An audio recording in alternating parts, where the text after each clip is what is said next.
Sziasztok, én Joe vagyok. Sziasztok, én Krisz vagyok, és ez itt a CJ. Ez az első videónk a csatornánkon. Itt vagyunk a gáton, és a mai videóban egyet fogunk robbasztani. Ez a kicsike bombát. eléggé hangos lesz, szóval. És ráadásul visszhangozni is fog. Vágjunk is bele. Na srácok, oda fogjuk bedobni a bombát. Itt van ez. Vagyis nem bomba, valamilyen cuccfejle. Hát meg is, nem tudom. Reméljük be fog jó gyulladni hamar. Na, akkor kezdjük. Szél is foly amúgy, lehet be sem gyulladni. Te tart a bombát, én gyújtom. De! Na. Ne. Nem, mindenkiben fordítva. Jó, nem. Dobjam be oda? Hát de még ne.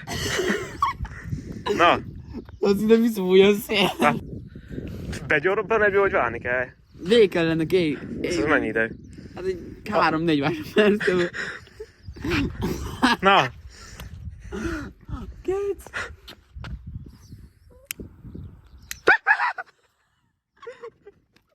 ez legyen benne. Szaladtam bele!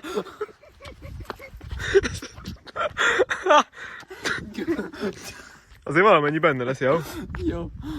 Gyuri szalad el, esetleg. Mert... A gyújtót dobod el. A valóságban. Nem. Szaladsz el. Mehet. Na, de hogy így? Mehet. Hát fókuszálni, tudod. Tudod, addig Jó, ne, akkor ne fogjuk. addig ne dobd el, amíg nem fókuszál. Na, Várjuk. az úgy kéne szaladnom, hogy izé. Hát de ne nagdoljon közben, nem?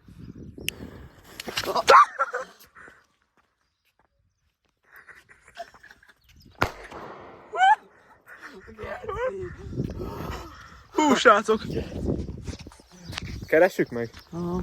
Szép pukkanc volt. Benne lesznek a vágások, ahogy szenvedtünk. Bedobtad? De dobtam, de nem tudom mi volt. Szóval nem is volt olyan hangos. Nem volt, nem tudom mi volt. Pedig még visszhang is volt. Annyi. Na srácok, ha szeretnétek még ebből folytatást, akkor várjuk a lájkokat, kommenteket.